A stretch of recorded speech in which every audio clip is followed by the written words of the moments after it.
Welcome to Chatsunami.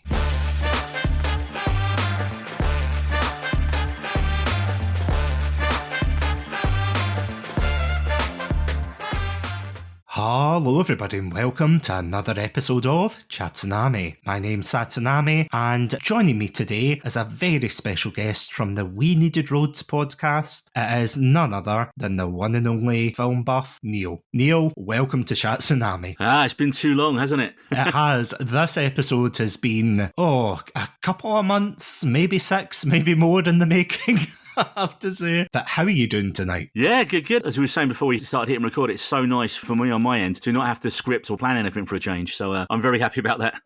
I completely agree with you because the amount of times I've been in somebody else's podcast and I'm like, oh my God, do I sound okay here? Do I sound okay there? And obviously I try to sound as good as I can, but then I think, well, on the plus side, I don't have to edit this, so at least I can just sit back and let the hosts do their thing, which is always a relief, especially when they run over, but that's a bridge we'll cross later, of course. So, as I was saying there, of course, you are indeed a film buff, you are a TV buff, of course, and you are one of the hosts of the We Needed Roads podcast. I'm going to get the very traditional Chatsunami question out the way. Is it right to assume that you started this podcast in early 2021? That would be a very good guess indeed, yes. Early 2020. Oh, early 2020? Was it that far back? Yeah. Oh, wow. I suppose I'm reading my crystal ball here, but I can take 3 guesses as to why you started the podcast.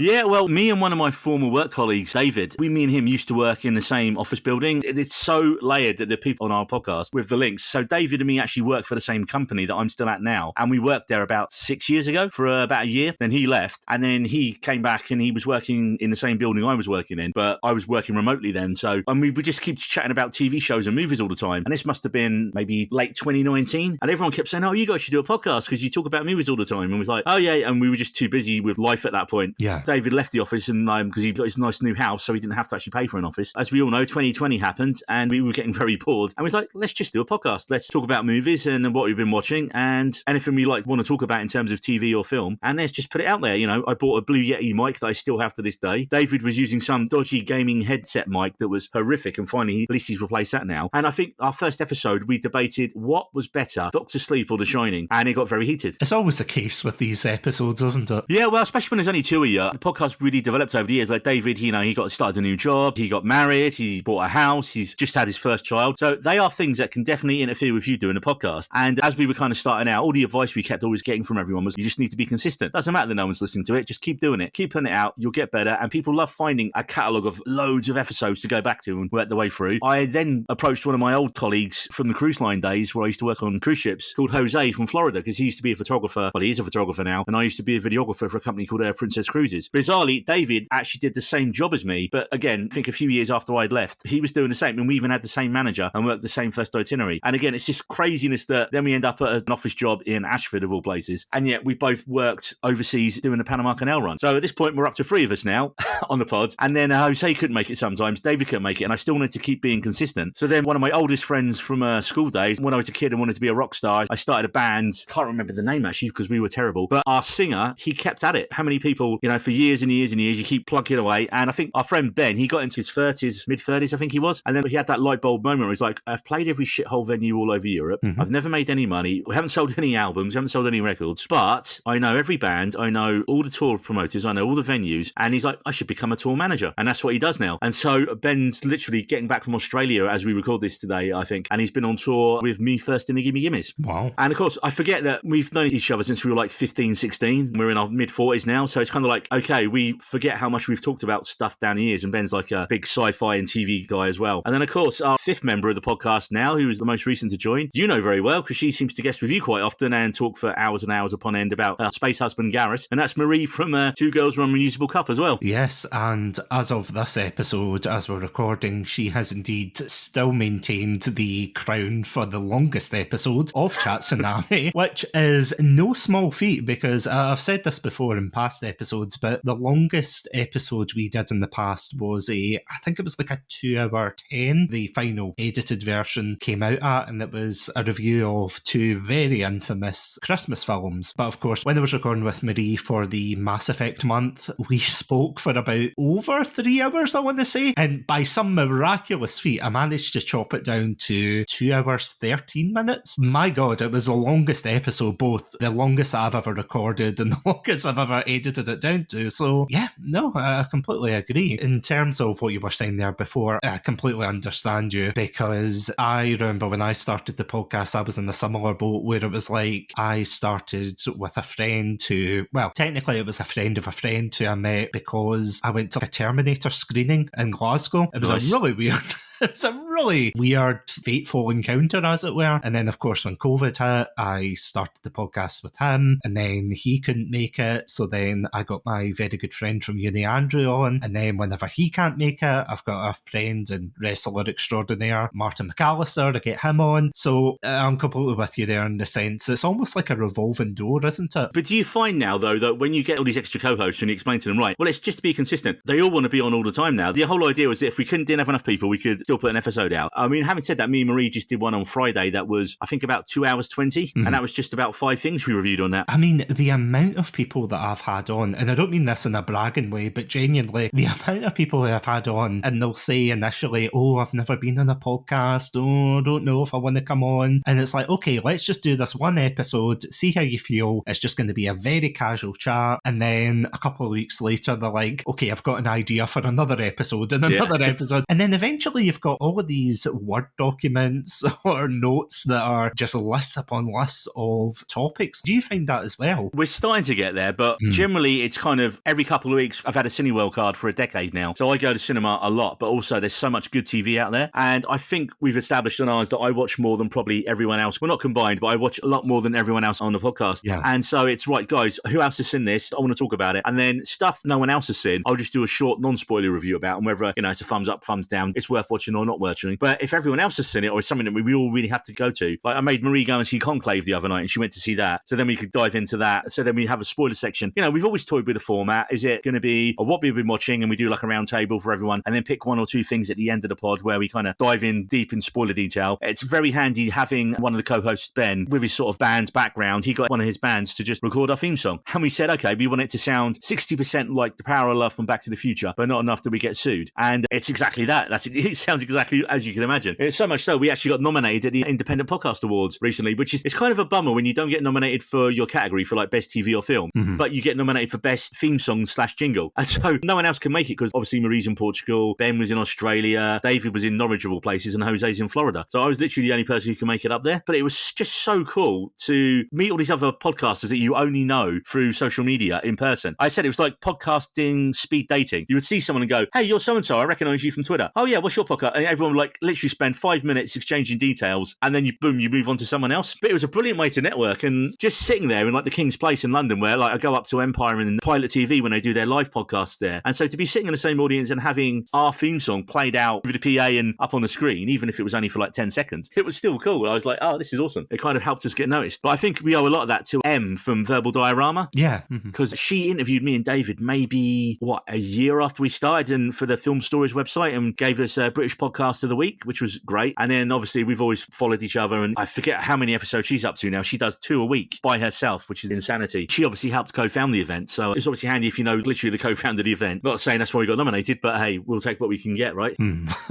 No, you're completely right, though, because do you find this as well, that the indie podcasting community especially is quite a tight-knit community? Well, the funny thing is, you know when it says about everyone's rage quitting Twitter and, oh, it's full of this, I've never had that experience at all. Yeah, you get your bots as normal, but I've never had anyone go, oh, your stuff's shit, oh, you guys shouldn't bother. I've never had any negativity from it at all. It's been brilliant. You know, I've only had a positive experience since we started doing a podcast. Yeah, I have to say, in terms of, at least in that bubble, because you're completely right, you do get a lot of negative people. You get the bots, you get the people who are posting about very controversial things that they're probably just doing for the rage bait, the engagement bait, whatever type of bait you want to put in there. But in terms of podcasters, there's only maybe off the top of my head one or two that I've come across and thought, I don't know if I want to, not associate, that sounds terrible, but I don't know if I want to interact with them because we would probably clash. But for the wide majority, I feel as if everybody is just so supportive of one another. And that is something quite rare because, before I started podcasting, I did streaming on Twitch, and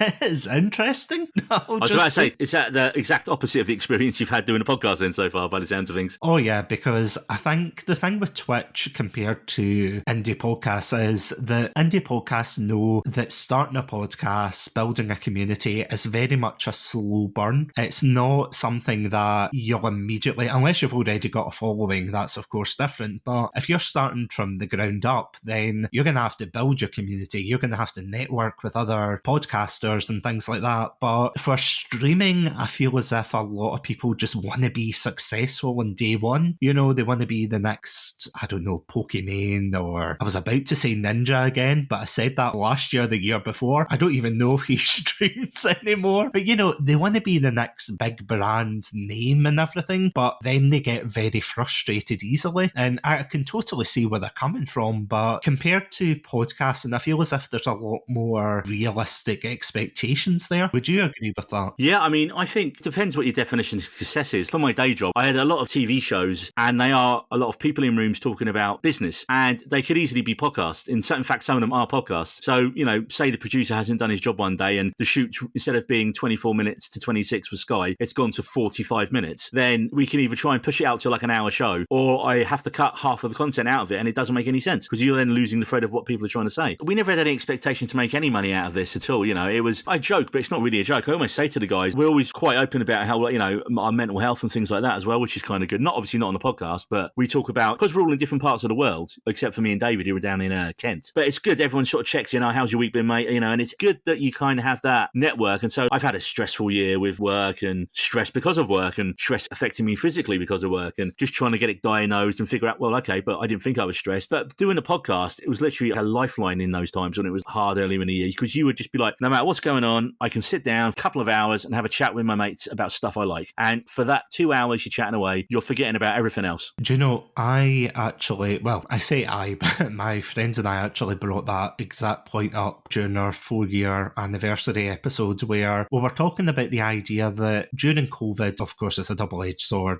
There was good times and bad times during that period, but we felt as if without the podcast and without Chatsunami, don't get me wrong, we still would have talked to one another, maybe not as frequently because our lives are, of course, busy. As I said, my friend Martin McAllister, he is making absolute waves in the Glasgow wrestling scene. My other friend, he moved over to Canada and, of course, got married. It gives us a chance to, as you were saying, to set aside time, even if it's just an hour, even if it's just 2 hours, and we just talk about what we want to, really. And that was something else I was going to ask you, because I was looking through your catalogue of episodes, and you've, of course, got a very extensive list, because I was listening to your Acolyte episode earlier, which was a great episode, by the way. I was listening to a couple of others, especially the one with Marie, when you were talking about lower decks and things. Do you feel as if it's easier to diversify your topics, like not stick to one particular topic? Because we were talking about this before we started recording, that your podcast name, of course, relates to Back to the Future, which, again, I was saying that was very depressing that younger people of the audience and just in general probably won't understand the reference to Back to the Future. But do you feel as if it's easier to just pick and choose what you want to talk about rather than just sticking to one particular franchise or series or such? Yeah, I think it's more fun for us, and I hope it's more fun for the listener, because where we've expanded out into having 5 of us now, and sometimes all 5 of us will be on there more than once, what happens is we all talk about different stuff. And so we've kind of all gravitated towards different areas now. So like David, it's funny because he wasn't into this when he started the podcast, and since then, he's, I guess, the impending doom of fatherhood and marriage, he's got really into his horror films now. He's become a massive horror buff. He spent ages just devouring everything he could. So,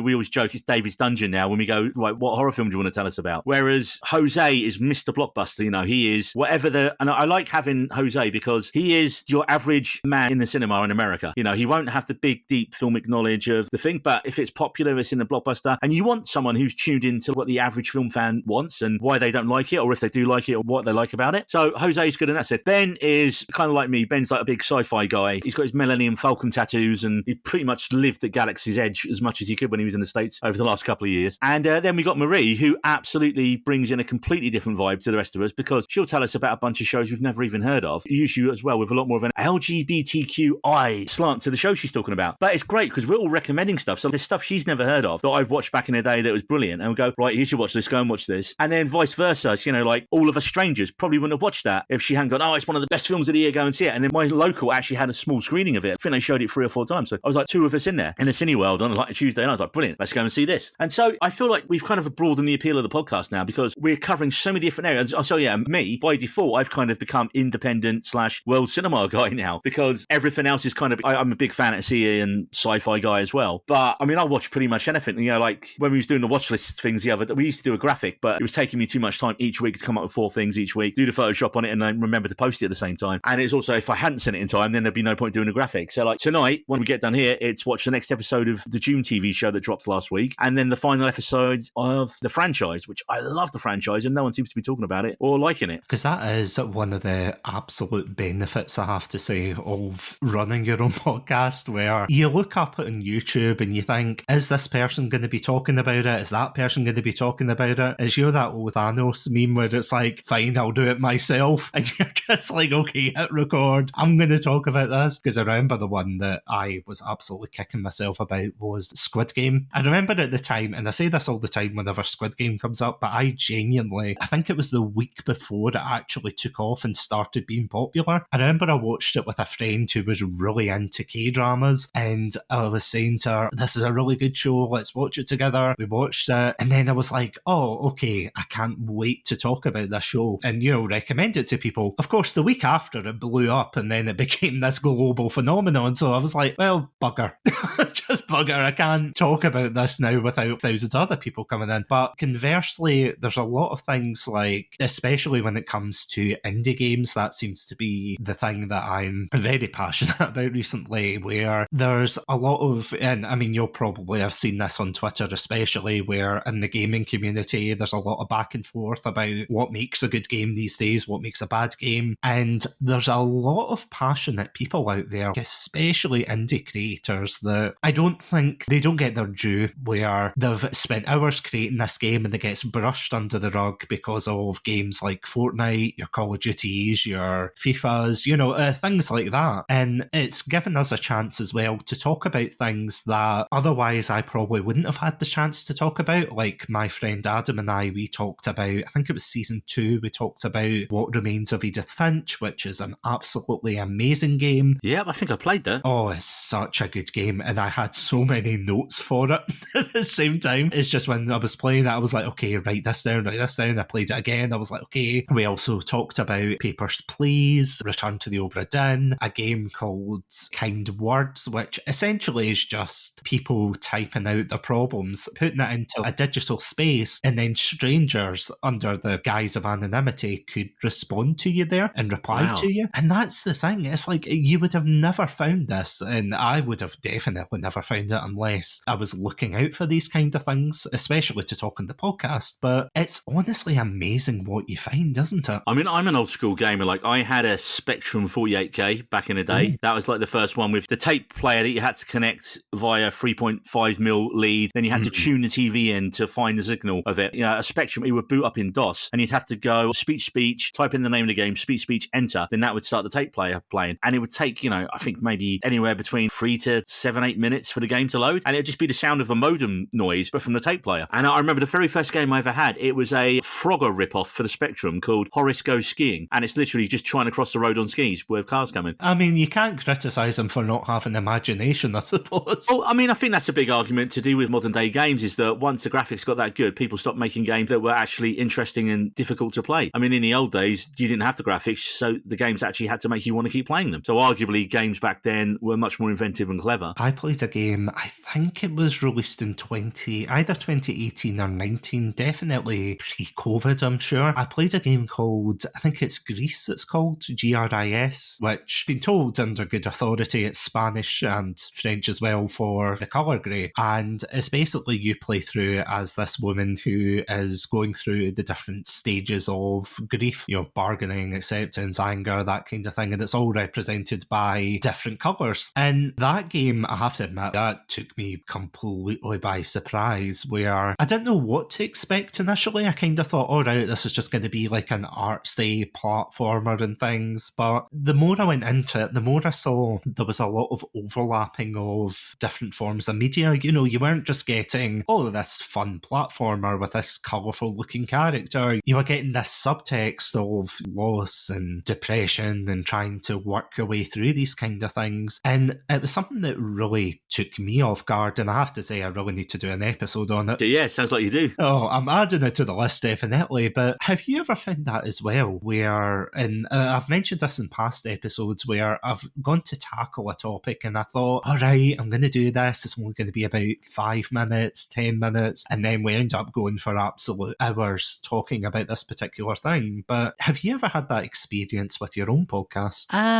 Not in the sense where you go to drill down on one certain subject and then you end up taking ages on it, because I feel like every episode of ours could go over 3 hours if I didn't try and kind of rein everyone in and kind of, right, this is your bit, this is your bit. If we all seen this, great, then we can all have a chat on this at the end. And it kind of just evolves as it does. Now we're kind of down around the 2 hour mark, no matter who's on, which is kind of good. What we started doing is, I think about 7 episodes back now, going back to our September 18th episode, which was the Beetlejuice spoiler review and what we've been watching, which was 2 hours and 20, because all 5 of us were on it. That one was our first video episode on YouTube, because with my day job being a video editor for ages, I just didn't want to do video for We Need the Roads, because I was like, no, that's too much like the day job. And, we've got basic webcams, don't want to have to get a ring light and do all this stuff. I don't want to put that kind of effort into doing it. I liked editing the audio because it took me a lot less time than it would do to do the full edit. But we said, okay, well, look, we're doing our top 10. I think the Beetlejuice one actually came about by accident, because it was the first time all 5 of us had been available to do it at the same time. So we just recorded it for fun. Marie did it via Zoom because bizarrely she was having a problem logging into our Zencaster and it kept booting her out. So we did it all on her Zoom link that she sent us. But what made it funny was she had all 5 of us on screen at the same time in the files she sent through. And so the reactions were kind of what made it funny. Jose started the podcast saying, oh, I'm sorry, guys, I'm a bit sick, I got a bit of a cold. And he started coughing. So immediately my video editing brain goes, I sound like Phoebe from Friends. So the second he says that, his video is replaced by a still with Phoebe coughing from Friends. And he was like, right, that's the kind of thing. Whenever there was a bit that would stick out, I'd put a marker in the edit and go, right, I need a shot of this to go there, or I need an image of this to go there. And over the last month or two, when we started doing it, I'm getting more creative with it, and it is more fun to do it. So our new episode that just dropped today, as we record this, was an interview with a filmmaker called Jed Shepherd, who's just done a documentary on the Blair Witch Project. He is like the authority on the film, so much so that he literally had all the raw footage that they used to make the actual film in the first place. And so he recut his own version of the film just for fun. He's also the writer of Host and Dashcam, 2 of the biggest kind of Brit horror films over the last few years. He's got a short film on Netflix called Flashback that's only 14 minutes. I didn't even know Netflix had short films on there, but obviously when I was researching him for the interview, I found that, watched it was great, 14 minutes, and I was like really, really impressed by that. But for the trailer for his episode, I was like, right, we need to be creative. So I copied the text from the start of the Blair Witch Project when it says, in October 1990 so and so, 3 filmmakers went missing in the woods. This is that footage. So that's what I did for the promo for our one. And then right at the very end, there's like a flash frame of the last shot of the movie right at the very end of it. And it was just, okay, you're getting more creative. So the one me and Marie recorded recently, we forgot to do the obvious how often do you think of the Roman Empire joke, because we're doing a Gladiator 2 one and Conclave. So we had a lot of Rome stuff. It was like, okay, now I've been to Rome, I've been to the Colosseum, I got video that I shot there professionally. So I was like, well, let's just cut that into the intro. So I spent the day going through all that and cutting in all this footage from Rome into our thing. So it's fun and it is but it does take up a lot of time. But at the same time, since we've gone to YouTube, we've noticed our numbers for the audio only have dropped quite significantly. But on YouTube, we're getting 5 times the listeners or downloaders or viewers per episode that we were getting in total anyway. So for us, the fewer figures are only a drop in the ocean for YouTube, but compared to what we were getting and where we were seeing it, it's a hell of a lot more since we've done that. I've noticed that with a lot of people who do podcasts for YouTube, and it's definitely the more visual ones that seem to take off there. Whereas, I mean, for us, we get a lot more listens because we host, as of this episode, but we host on Zencaster, and our numbers do fairly all right there. But when we look on YouTube, YouTube is just such a Wild West zone for us, because sometimes there's episodes that for some weird reason do really well, but they don't count to the overall numbers. I don't know why, but even still, you kind of look over there and you think, oh, that episode did good, or oh, that one maybe didn't do good. And then you're like, but why? Why did it do well? And you have no idea. At least we don't. Oh, no, I'm totally with you there, because there's an episode, and this is an old episode, I think that got maybe 100 or so views and maybe 1 or 2 likes, and I'm sitting there going, okay, that's one of the best performing episodes ever. Why though?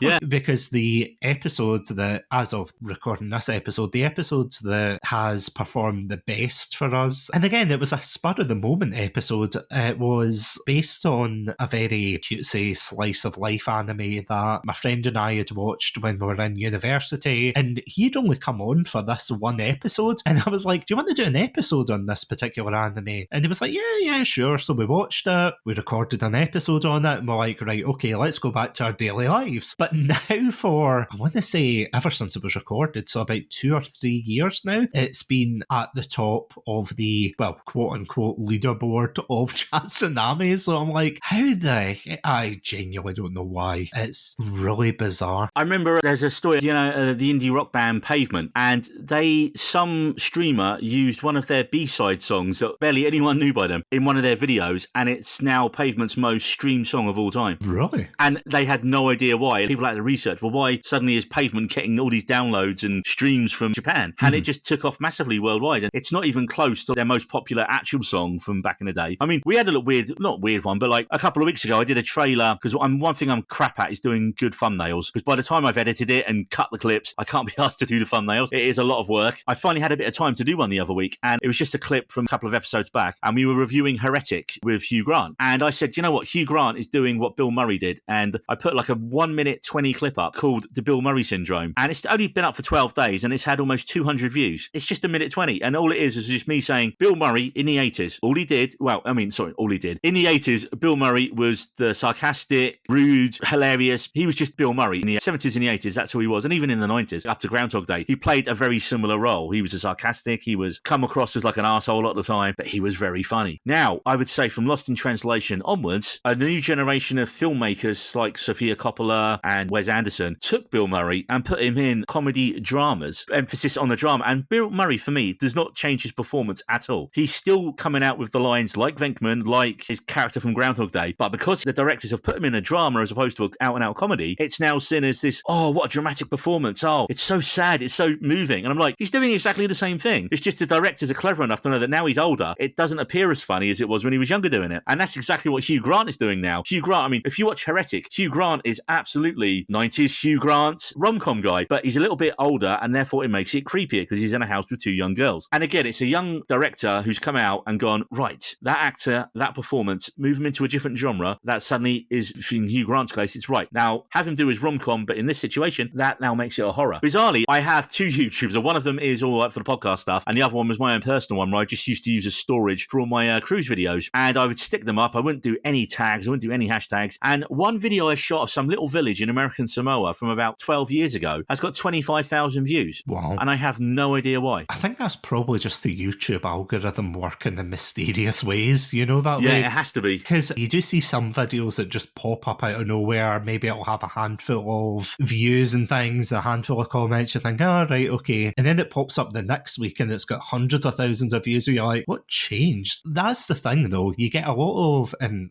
going back to the streamer argument, you always get a streamer or a very influential creator who'll stumble across it and they'll react to a particular video or they'll react to a particular piece of content, and then all of a sudden just absolutely blows up. I'm not saying I'm waiting as well for someone to stumble across Chatsunami, but well, we can only cross our fingers there. I mean, that's one of the coolest things I've had from doing the podcast is when, like I said, when we started, it was just me and David chatting about shit in our bedrooms and talking about what we liked. And then since then, we've started getting the occasional guests from the industry on the podcast. And we don't have them all the time because it would just be too much work, and because I'd have to do the research. And if I'm going to interview someone, I need to know as much as I can about them when I have them on there. And so in my co-working space, there's a guy who sits 2 down from me and we chat movies and shows. And he's a former copper who became a crime writer. And I was like, right, come on a podcast, talk about your book. And he's like, I don't really want to talk about my book. I hate doing it. I said, okay, talk about what if you come on and talk about what you've been watching and what you like. Oh yeah, I can do that. Okay, well come on then. And so he come on, didn't really promote his book. We did it with a little plug for him, obviously, but he was more interested in talking about TV shows and movies. And then I swung it to him and said, okay, say you had to cast your book. Who would you want playing the lead detective? And then we got onto who would you want making it, and if Jodie Comer's free, if Jodie Comer hears this, Charlie Gallagher would like you to star in the TV series adaptation of his Maddie Ive series, please. Thank you, Jodie. But then from there, because obviously day job's video editor, so I put a note out once. Have you ever watched the show on Disney Plus, Extraordinary? No, but I have heard about this one. Yeah, it kind of feels like a early 2000s flat share comedy, or for me, it almost feels like the natural successor to Spaced. It looks like a really expensive superhero show. It's not. It's like Spaced. Well, what I like is the premise of the show is everyone gets a superpower on their 18th birthday, except for our main character, who's now 25. And it's just her trying to figure out, does she actually need a power? And all her friends have got powers. But what I love is the universe of the show, all the superpowers are a bit crap. So like one of the characters' mums, she can do anything with technology, but because she's old, she doesn't know how technology works. One guy can turn back time, but only a minute and a half. So it's only good if he's just had a brief argument with his girlfriend, but not good for anything that goes longer than that. And there's a guy that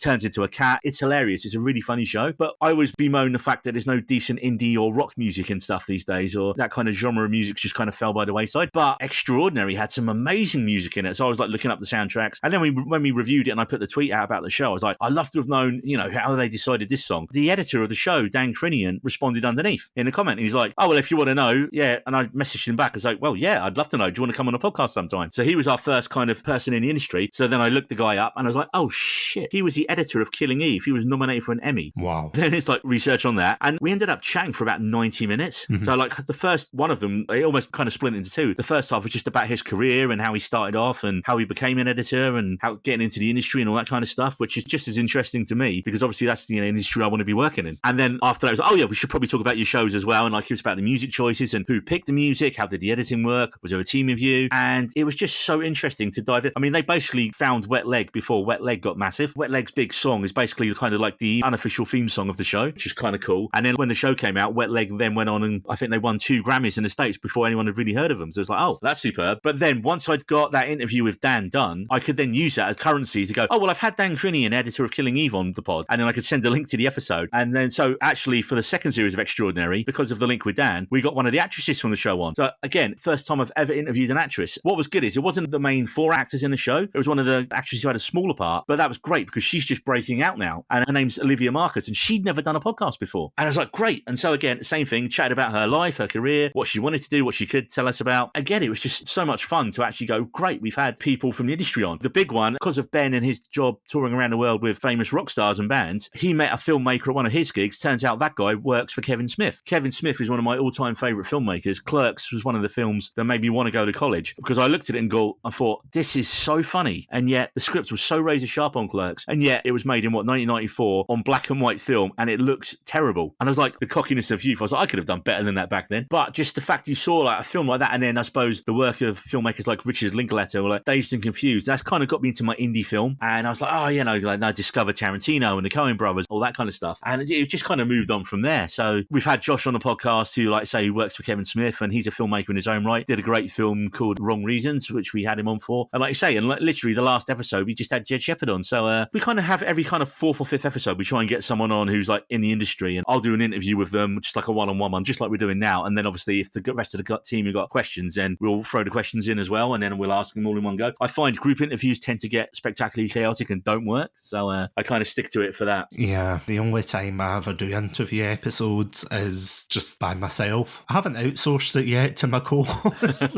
but maybe one day. Andrew and Martin, if you listen to this, you're more than welcome to # for the content. But yeah, I know what you mean because there's a lot of people that I've had on, mainly Twitch streamers. I had a wonderful musician called Valentine Spindler on. We had an amazing chat. As I said, I've also had Martin McAllister on, not just as a co-host, but talking about his experiences as a wrestler. I've had VAs such as Ollie De Vega, aka Blowfishman TV and Twitch. I've had all of these different people on, and for the majority of them, a lot of them turn around to me and say exactly the same thing that you just said there, that, oh, this is my first podcast, I'm a wee bit nervous about this. And you're completely right. It's thinking of it more as a conversation and not a interrogation. Because whenever I say that to people, I say, oh, do you want to come on for an interview episode? And I think that word kind of puts them off. They think, oh God, am I going to be under, the mastermind spotlight here? I'm going to say, where were you in the night of the 15th? I'm like, no. It's a casual conversation and we just talk about a variety of things. And that definitely puts people at ease, I think, especially as well when you have to factor in the video versus audio factor into it, because my friend Martin and I, we went to Acme Comic Con in Glasgow in 2023. That makes me feel old. We went around with the portable DJI mics. We were just interviewing random people. One of the scariest things I've ever done for the podcast, because as you're well aware right now, I barely show my face when I'm out there. The only thing that really sets me apart is when I wear a Chatsunami hoodie, but no one has picked me up on it yet. They kind of look at it and go, oh, cute red panda, and then they just move on. It's, you know, that meme of the guy standing in the corner at the party, and it's like, nobody knows I podcast kind of thing. So we ended up talking to a bunch of people, and I think a lot of them were definitely more comfortable when I was just giving them the microphone and saying, what's your favourite thing about Comic-Con? Why do you like it? Etc. Yeah, once they get over that kind of first episode, like as I said, I had a friend, she is still a friend, I swear to God. Yeah, I have a friend called Wisteria Moth who streams on Twitch, and I remember she came on and she was very much the same of, oh, I've never really done a podcast before, and I'm like, you know what, come on, have a casual conversation. And ever since then, we have done so many episodes together. We've done a lot on Sonic the Hedgehog and those games. We did one on Alice Madness Returns, which is an amazing but emotionally brutal game. And then, of course, we talked about her journey as a Twitch streamer. We got to talk about mental health and taking care of yourself. And I think that is such an important thing in podcasting. And it's something that, I don't know about you, but I never expected it when you get other people, like as you were saying with Marie as well, and your other co-hosts, that you get so many perspectives and points of views in there that you personally might not have thought of or might not have approached it in a way. But if you've got them, they'll come in and say, well, what about it from this angle? What about it from that angle? And it's just amazing. I mean, I had Jess from, have you heard of the Opinionated Luscious podcast? Luscious, we follow those, Yeah, absolutely fantastic podcast. Jess, in particular, we talked about a game called Firewatch. Have you ever played that one? No, it doesn't ring about that one. It's like a walking simulator game, but you play, as the title suggests, a firewatcher, basically someone who lives in the kind of American wilderness, and you have to literally watch out in case a fire. Yeah, exactly. Basically, it was a game about that, but at the very beginning, it's a very gut-punching game where you find out, and this is slight spoilers, but you find out at the beginning that your wife is terminally ill, and because of that, you end up leaving her because you can't cope with it. And of course, I was looking at it from a guy's perspective, and she was looking at it from a woman's perspective, and, you know, it's such a good episode, not to pat myself on the back, but it was just such a good episode to get that point of view as well. Did you expect that going into podcasting, that you were going to get all these opinions, or did you just think it was going to be quite casual initially? Yeah, I think we just thought it was going to be casual when we started. Just, oh, what are you watching? We're watching, mate. Oh, yeah, I think even if I didn't have a podcast, I'd still be the same, and I'd be chatting to anyone I bumped into. Like everyone in my office in a co-working space, they just ask me the recommendations now, or, you know, or just watch this. Is it worth watching? We're joking that there'll be a whiteboard up for me to put my recommendations of the week up on it. So even if I didn't have the podcast, I'd still be doing this. When you look at what a success down the line, it would be lovely to make a little bit of money. We made a tiny bit of money out of it from merch, but again, that's thanks to Ben, because a day job as a tour manager, he can set up a t-shirt store really easily. The website he used, we were the only podcast on it. It was all band shirts, and that worked out really well for us so far. Talking on games briefly, it's funny that there's so many games now that have come in that are really dealing with serious issues, and they're not just the standard old ones. Having said that, probably because I realised I was kind of your standard gamer in that, you know, you shoot them up, you beat them up, your RPGs, and they weren't really relaxing games. And when I was trying to de-stress earlier in the year, I literally found, you know, something like Harvest Moon or Animal Crossing or my time at Samrock or my time at Porsche. They were the perfect chill games for me, because you was just wandering around and just wandering through the world, as it were. It's quite interesting. See, when you start games that are just so fast-paced and just all over the place, and then you finally get a game like that where you can just relax and kind of walk through the world and things. It's honestly such a relief. I mean, speaking of games, probably one of my favourite ones from the last couple of years was Immortality. Oh, yeah. Because again, as a video editor, literally the point of the game is you have to look at all these different film clips out of context and discover the story. So, I mean, you could not have custom built a game more for me. And the fact they basically made 3 separate films for this game, and, you know, the control is basically an editing console. I was like, yeah, this is such a good game. So whatever Sam Barlow does next, I'll be there after that. Actually, that's what I forgot to mention earlier. Jed, who's on today's new episode for us, he's been working on a video game for about 4 or 5 years called Ghosts. The idea of it is it's a full motion video game, but it's going to be time locked so that people can only play it at 10 o'clock at night. Oh, okay. And you will be basically controlling these. I mean, I don't know how it's going to work. And he said since they started it, it's changed studios and it's got bigger and bigger than I ever imagined it was going to be. And it is due out next year. It's all the cast of the film Host that he wrote before. I was just like, that sounds a very interesting video game that you can only play at certain times. So you're only playing it at night. Because he wants, the idea is that everyone is discovering the same shocks and bits of the games at the same time. So it's a really novel concept in trying to get people to play at a certain time for a certain amount of time. It's something that I think a lot of people, and this is something that really surprised me the other day when it was either Twitter or Blue Sky, and it was someone saying that they were basically annoyed that people were still considering video games as being very juvenile for kids, that kind of thing. I was genuinely really surprised at that in this day and age people still think of it as like a medium for kids and things. But it is amazing though that nowadays you do get a lot of very creative outlets, because I feel as if there's an overlap between TV and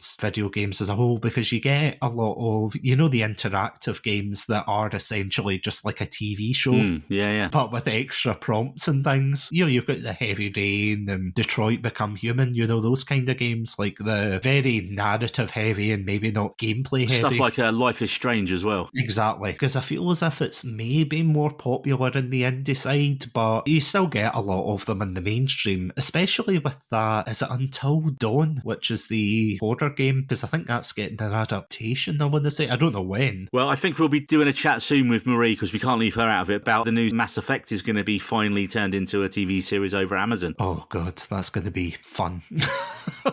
I mean, I'm a Halo fan and I've already been scorned by Paramount Plus. Yes. My worry is, like I said, when we was looking at research for it a little while ago, it's being written by the guy who did Fast and Furious 9. So that's not a good start. No, 100% no. That's the thing though, because I feel as if, and as weird as it sounds to say, we've almost hit a renaissance of video game adaptations. Oh, this year, come on. I mean, Fallout, Last of Us Season 2 coming out soon. And I mean, in terms of the films, we've had the Detective Pikachu film, we had the Sonic films, which are doing well. The Mario film even did extremely well, surprisingly. The new Turtles one as well last year. Oh, of course, yeah. But then you're kind of looking at that, and then you're looking at some of the other ones that feel as if they're stuck in the 90s. Have you ever heard the theory that Halo was supposed to be a Mass Effect show? No, where'd that come from? I hadn't heard that one before. Well, I think it's a rumour. I mean, it was on Reddit, so of course it has to be true.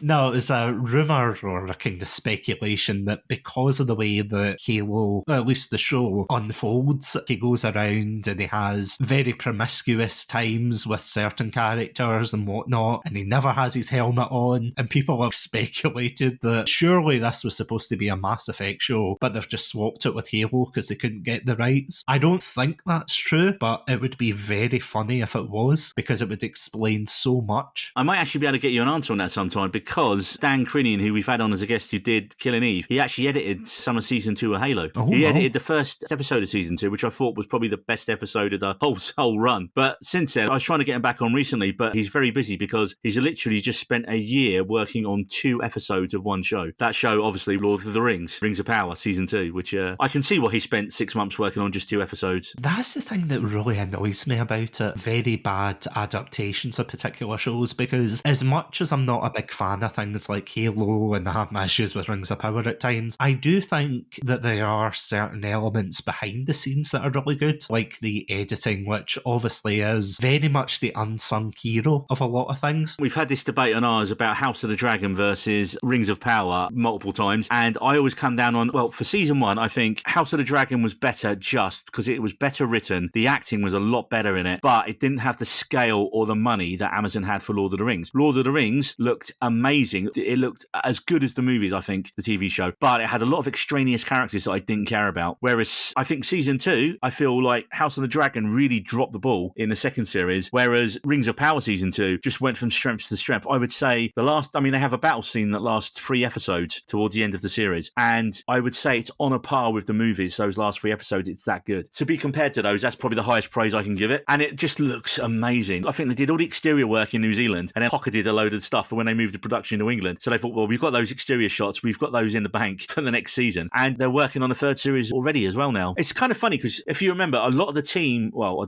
it's not obvious actually probably, but a lot of the people who are working on Lord of the Rings, they worked on the Wheel of Time beforehand. So the Wheel of Time, sadly, is just a failure, but it was almost like a dry run for doing Lord of the Rings from a logistics point of view, I think. See, that is quite interesting though. You do see a lot of these shows that clearly have a lot of talent behind them. See, as an editor yourself, do you feel frustrated with that depending on what you've been given to edit? Because, I mean, you could spend another hour talking about this, I know, but you might be the best editor in the world, you know, but you'll get something that's quite, I don't want to say subpar, but there'll be something wrong with it. I've been given utter shit before. Utter shit. And been told, not even been told, I've been given the footage. None of it's been marked. So I don't know how many cameras are on a scene. Not all the files have been uploaded. And I'm finding this out as I'm trying to assemble it on a timeline. And then you'll hear a bit of raw footage and you'll hear a producer or director say, oh, it's okay, we'll fix it in post. And they've not given you any notes to tell you where the mistakes are. And, you know, you work on other productions and you've got an amazing set of notes. They even recommend what takes to use and everything's laid out perfectly. When you've worked with a good production, it's literally just like doing a really simple jigsaw, the edit. You go, oh, this is what they want. Boom, drag and drop. That goes there. This goes there. Right, there you go. There's your rough cut. Any notes? Oh, yeah. Can we change that person's name, title from this to this? Yep, sure. Color grading, any notes on that? Music, here's some options for you. Which one do you like? Oh, we like that one. That's when it goes smoothly and well. The bad ones are when you have to completely firefight the show in post. We had a show, not naming any names, and there would have to be 3 business pitches in a 46-minute show for Sky. And then one pitch goes 48 minutes. And the problem is, you've got to fit 3 of them in one show. If you remove too much of the pitch, it doesn't make any sense because people are referring to stuff. And a lot of times it was just people sitting there doing numbers and adding up. I was like, we need to cut this. We need to cut this. Oh, no, we can't cut it. Because then you were getting pressure from above on, well, this person needs this much screen time. This person needs that much screen time. That shouldn't be my issue. It should be what makes the best show. You can deal with that afterwards. I'll do this first cut and then you explain to people why someone, and I said, if someone's not in it, you just need to tell them politely. It's because they're bad. That's your job as a producer. That's not mine. In fact, what happened with this show, the client was not happy with, I think, the 3rd series of it. I was asked by the bosses to do a report on what went wrong with it. And I said, well, from my point of view, A, B, C, D, E, F, all the way down to about LMNOP went wrong on it. And I said, this is how you fix it for the next time. Client saw it and goes, well, who wrote this report? Well, the editor. Well, what's he doing in the room? I want him on set next time. So I ended up producing, being on set with my boss. And yet my boss was at the back of the room on his laptop most of the day. And I was like, am I directing this as well now, I guess? And then one of the clients literally posted a picture of, oh, director hard at work. And it was a picture of me with the headset on behind the camera. Well, if the client thinks I'm running things, then okay, I'm just going to run things. I mean, I used to do a lot of filming on set and that all the time. I just, as age gets on, and I just don't want to be carrying shit around all day. And the long, stupid hours of being the freelancer or a contract camera guy, I'm quite happy in my little routine I have where I work in a nice co-working space on the coast. I drive about 20 minutes through a really nice valley to get to work. I park on the beach and my office is a couple of $100 a month and I can leave all my stuff there. And everyone who works in that office is kind of a very similar space. You know, the girl who sits next to me, she is into yoga and wellness and all that kind of stuff. And then some massive corporate stuff from America. I don't know how she balances the two. Probably that's why she has to balance the two. To my left, we got a guy who's a copywriter for for Netflix and all these big studios. Got the crime writer. We got someone who works for a food charity. We got someone who works for an online bank. We got estate agent people. But everyone's working there as an individual. So when you get up and chat, you're not really chatting about work a lot. You're just chatting about, and so it's nice to have that kind of community there. Also, it doesn't help that there's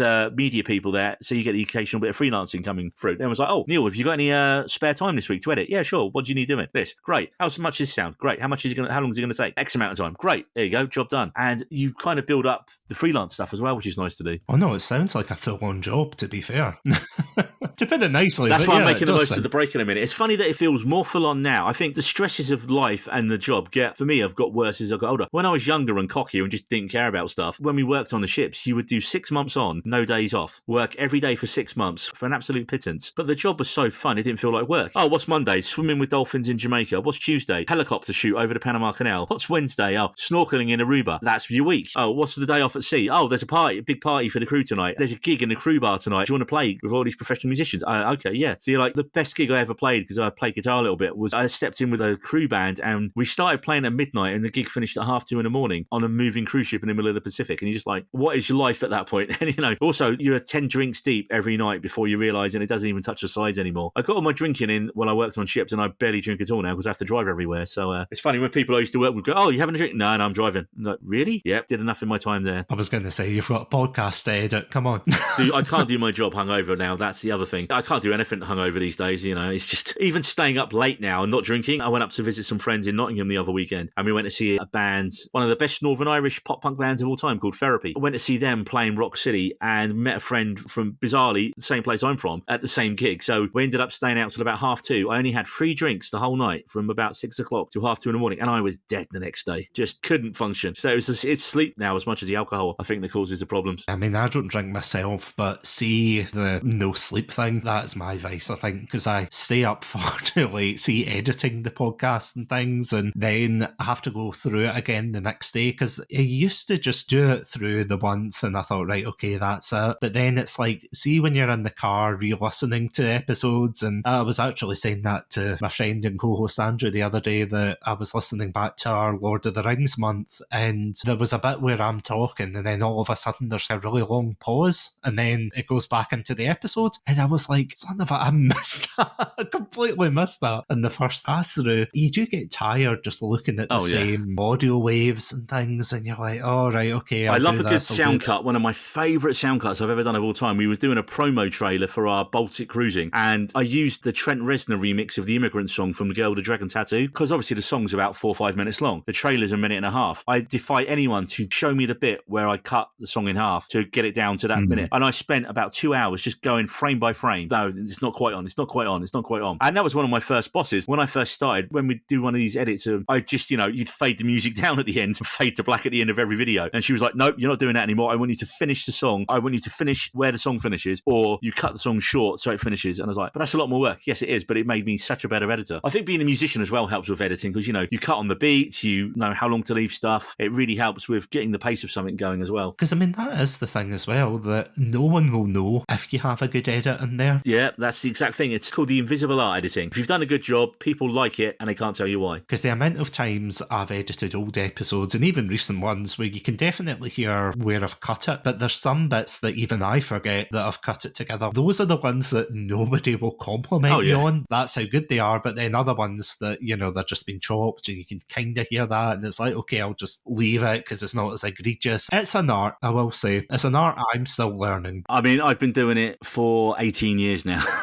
There's different levels to it, right? If I'm doing a corporate video for a client, you'll cut out idioms, but it depends. So if I've got a video podcast and it's standard free cameras, close up, 2 people and a wide shot, you can't cut out every because it would just throw off the pacing unless you've got cutaways. If you haven't got cutaways, then you just have to figure out which ones are the most egregious and get rid of them and just leave it. When we do ours now, I just thought, you know what? Everyone does jump cuts these days, so I'm not fussed about it. So if there's someone I need to cut out, I'll just jump cut it, and I will try and hide it with a few images from the show we're talking about if I can. Or what I just did today, because I couldn't be bothered to edit a bit out, where I was like, oh, did this person play this role? I can't remember. And as we got a little bit of space at the bottom of the frame on the video, I put text over saying, actually, yes, Neil, you were right. You did say this. Or, no, you were wrong. Marie was right on this one, and things like that. Or, whenever she mentions one of her gay shows now, it's like hashtag it's too gay for when it's been cancelled, or too gay for Netflix kept popping up on our thing. It's just that you can have fun doing it, and you just throw up whatever hashtags. None of them ever take off. Although I will say one of the greatest things about doing a podcast, and it's got no real world currency, but it is getting retweeted or likes by actual people in the industry. To this day, our biggest one, I got retweeted by Guillermo del Toro. I wasn't talking about any of his films. I took a picture of the new Texas Chainsaw Massacre box that I got from Second Sight Films. I went, wow, what a great set. Took a picture of it. He retweeted it because I was wondered why is my notifications blown up, and it finished off at something like 750,000 views of the most basic tweet that wasn't really saying anything. We got a like from Ben Stiller for our Severance review, which was cool. I'm trying to think who else. Ben Stiller. Oh, Coraline Fargay, the director of The Substance, liked my review the other week, so that was cool. And it's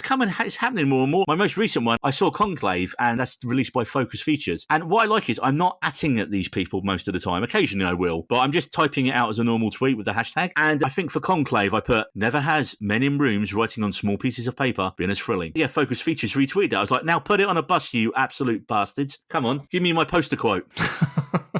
Yeah, you don't need to be paid, you just need the credit. Yeah, exactly. That's all.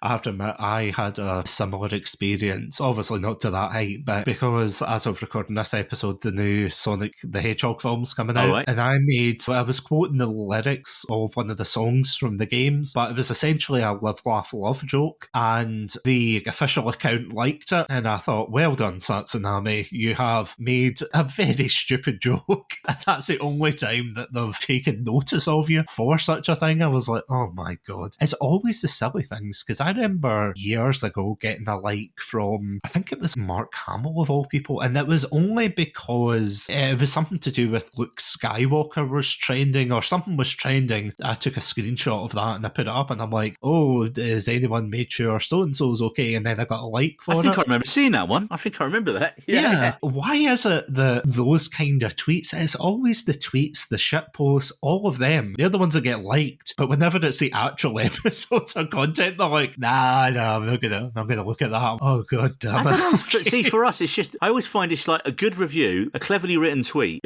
always seems to do a good job. I mean, we got a like from James Gunn for the Suicide Squad when that came out, because it came out in the UK a week before it came out in the States. And so I tweeted, I was like, boom, first screening, because it was at the tail end of COVID. So I went to cinema. There was no one else in there. 11 o'clock in the morning. Let's go and see the Suicide Squad. And I come out and put something out. That's the only time I had something negative where someone was like, oh, I bet it's crap. And I said, well, watch the film and then realise how fucking good it is, just like I have. And then James Gunn liked that as well. Oh, yes, it's amazing when that happens. So my dream guest would still be to this day Kevin Smith, because like Clerks was one of the films and it's potentially in the works. One of my co-hosts is good friends with his personal assistant who makes all his behind the scenes documentaries for his releases, and we've had that guy on the podcast, Josh Roush, who's a really good guy as well. Now it's just finding the right, because I don't want to get him on and just be like, oh Kevin, I love all your stuff, like a douchebag. Yeah, it needs to be a reason to have him on where he's got something new to promote, or what a good angle might be is he owns his own cinema in New Jersey now, and so it might be good to have him and Josh on talking about their cinema in New Jersey and how do you get people into a cinema in a modern day. So that could be a good angle into it, and then I can fanboy about 10% towards the end of it. I mean, I've got a signed Clerks script indoors. So to summarise this episode, what we're saying is, Kevin Smith, if you're listening to this episode, go on We Needed Roads podcast, please.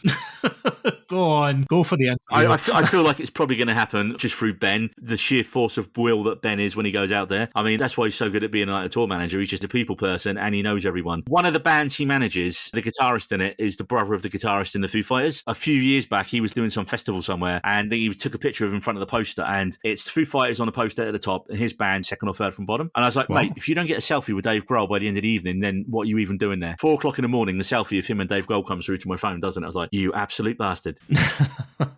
Me and him, we're actually planning a spin-off movie music podcast because he manages so many different bands now and travels around the world. So we had the idea to just ask the same 5 or 6 questions, half-hour podcast, do it in seasons like sane people and not just keep ploughing forward like we're doing. We're up to episode 116 today. And the idea would just be record a whole season, get it all edited, and then release it in one go over a period of weeks or so. But the idea would be to ask all these musicians about their favourite music and their favourite films and their favourite music in films. So we're kind of workshopping the idea a bit, and like now when Ben gets back from his latest tour, we're going to have a little chat about it. So there could be the first official We Need a Road spin-off soon as well. Honestly, I cannot wait for the future of We Need a Rose podcast. And again, I'm not just saying this because you're on, but it's an absolutely fantastic podcast. If you don't mind me saying, it's very well edited. I mean, bizarrely, we've actually had that comment, and I think I take pride in it because it is my day job. So you do cut out as much of the ums and the ahs and the pauses and the lip smacks and just this stuff that doesn't go anywhere sometimes. I mean, or, you know, occasionally David tries to be the funny guy and sometimes it just doesn't work. And so I have to judge, is it funny to everyone else? And so what I'll do is I'll play little clips of it to people in the office who don't know the rest of the people on it. And if they find it funny, it stays in. If they just look and go no, then it gets cut. So it's kind of always good to have like a good sounding board. I mean, I'll just be like, someone who works for a food NGO. Oh, by the way, Sarah, can you just pop over and look at this clip for me? It's like a minute. Is this funny? Oh yeah, great. It's going in. So it's always good to have that audience to bounce stuff off. That's the best way you can do it, to be honest. I mean, we got so much planned. Like literally, episode 116 has just come out as we record this today with Jed. Me and Marie recorded a general catch-up one on Gladiator 2, Honora, The Penguin. That's being edited as we speak. And then somehow in the next week, we need to record our 2, and they're going to be close to 3 hours, both of them. Top 10 movies of the year, top 10 TV shows of the year. And then in December, which we're already going to be in by that time, we need to record our 2 preview episodes for next year, because last year they didn't come out till February. And that is what our picks for the best TV shows and best films for 2025 is going to be. And then at some point, then we can get back to a regular episode. So it's kind of like they're all there, they're all ready to go. Writing notes on your phone is the best thing when you're watching something at home now. Or the second I get out of seeing a film at the cinema, I'll literally grab the phone and just like, boom, all the notes down straight away while it's still fresh. That is the best way to do it, to be fair. But honestly, Neil, on that note, thank you so much for finally coming on. The stars have aligned, the planets are there. Honestly, thank you so much for coming on tonight and talking about not just your podcast, but also your editing journey and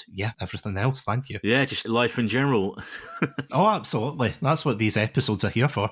But before before we wrap up, where can these fantastic listeners at home find your content? We are all over the place. So if you want just the audio version of We Needed Roads, we're on Spotify, we're on Apple Podcasts, we're in all like the different directories. You can basically find us everywhere. But like we've been talking about, we've made the move to video now. And so we are on YouTube at the We Needed Roads Podcast, the We Needed Roads Podcast, and all our video episodes and like little social clips are going to be up there as well. David runs our Instagram account occasionally. So he usually does at least one post per episode for us, which is nice. So if you see our Instagram account, that is at We Needed Roads on Instagram. Personally, I am at Needed Roads on Twitter. I will never call it X. No, Elon, I will not. And I forgot the we, so it's just Needed Roads on Twitter. You can see the logo. It's literally the Back to the Future logo with the We Needed Roads podcast. And also, like everyone, I'm doing the exodus over to Blue Sky as well at the minute, where I am just NeilG78 at bsky.social. I think that's it. I think that's everywhere where we are at the minute. As I said, go check out We Needed Roads and all of those amazing social medias. Honestly, you won't regret it. Amazing content there. But if you want to listen to more content from ourselves, as well as this handy-dandy interview, of course, then you can listen to our website, chatsunami.com, as well as all good podcast apps. I also want to thank our Pandalorian patrons, Robotic Battle Toaster, Sonia, and Ghostie. Thank you all so much for supporting the show. And if you would like behind-the-scenes content, early access, exclusive episodes, and some secrets from Neil about editing, for legal reasons that's a joke,